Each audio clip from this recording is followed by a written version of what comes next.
ukisikia giving up is not an option jua at the end of that dark tunnel there is light. Nakumbuka nikianza pesa mingi ningeafford ilikuwa $2. So mimi nikaanza nayo trading. $2 nilikuwa natengeneza $30 $30 a day, in 30 days that's 900. 900 nikakaa hivi nikafikiria ni investment gani naweza fanya. Ndio hiyo mimi nikaenda incubator na backup generator. Ikani cost ka kitu 100k plus. Nikaziweka kando tu, pesa imeisha. Hii mwezi mwingine nikaanza challenge nyingine. $2 natengeneza 30. Mwezi kaisha niko na ka 100k yangu safi.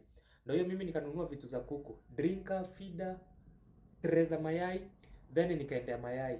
Yai nilikuwa nauzwa 25 bob. Ni easy fertilized Nilikuwa nauzwa 25 bob. Incubator yangu ilikuwa ina hold mayai 1056. So nilikuwa naeka mayai dhao. Mayai dhao na moja nauzwa 25 bob, that's 25k. Ndio hiyo mimi nikakuja nikazi load kwa incubator nikawasha. Siku ya 21 unagoja zihatch wapi? Siku ya 22, 23 nikaona hii mayai imeharibika kwa incubator, nikatoa nikatupa. Umelipa stima hiyo mwezi na mayai zimeenda waste. Siku give up, nikakaka nikasave tena, nikaenda mayai ingine 25k, nikakuja nikaenda hivyo stima zikaleta shida. Nakwambianga shetani akikuwekelea multibet. Stima kuleta shida, niko na backup generator. Kwenda kuigurumisha. Haiwaki. Ni usiku. Kutafutana na fundi wa generator. Mara ya pili ndio hiyo nimetupa mayai. Nikakaa hivyo nikashindwa rada.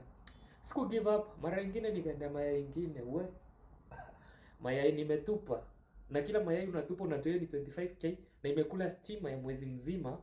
Juma hizi nakanga kwa incubator for 21 days. Mara ya kwanza na incubator ikuli moto kidogo. Incubator inanyonya kunyonya. Round ya kwanza, round ya pili, round ya tatu nakaa hivyo naona kwani hii kitu ilikuja kuninyonya pesa. Nikakaa hivyo nikaona siniuze hii incubator. But nikaona hapana, acha tu ikae hapo pending, acha nijishikilie tu na trading. So nalipa rent kwenye nakaa na kwenye incubator iko na kwenye nahachia kuku. Tumetoka far. Nimejaribu hadi farming. Nakumbuka nikinunua hadi equipment za farming, generator ya maji, pipes.